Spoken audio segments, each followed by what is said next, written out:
Morning friend, Susmita's ব্লগে তোমাদের সবাইকে স্বাগত জানিয়ে আমি আমার ভিডিওটা স্টার্ট করছি। এখন বাজে সকাল 7টা আর এখন এই যে চা নিয়ে বসেছি, চা খাবো। তারপর মোটামুটি ঘরের সমস্ত কাজকর্ম হয়ে গেছে, এমনকি রান্নাটাও প্রায় কমপ্লিট হয়ে গেছে।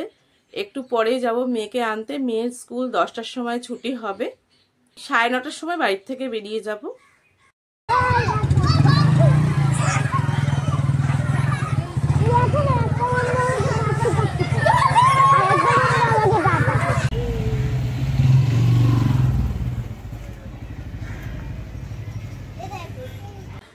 স্কুল থেকে বেরিয়ে মেয়ের নানান ধরনের প্রশ্ন শুরু।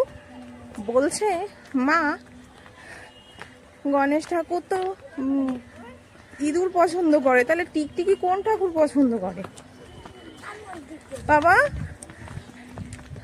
কি বলছো তুমি?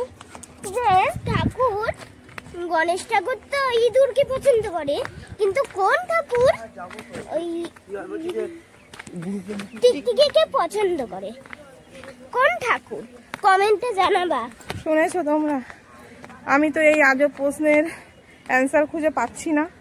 আমি বলছি এরম কোনো ঠাকুর এখনো তৈরি হয়নি যে টিকটিকি পছন্দ করে। ও আমার কথা তো বিশ্বাসই করছে না, বলছে তুমি জানোই না। এই উদ্ভট প্রশ্নের উত্তর দিতে দিতে আমার যে কটা মাথা চুল আছে সে কটা উঠে যাবে। আমি যে তোমাকে প্রশ্নগুলো করলাম না,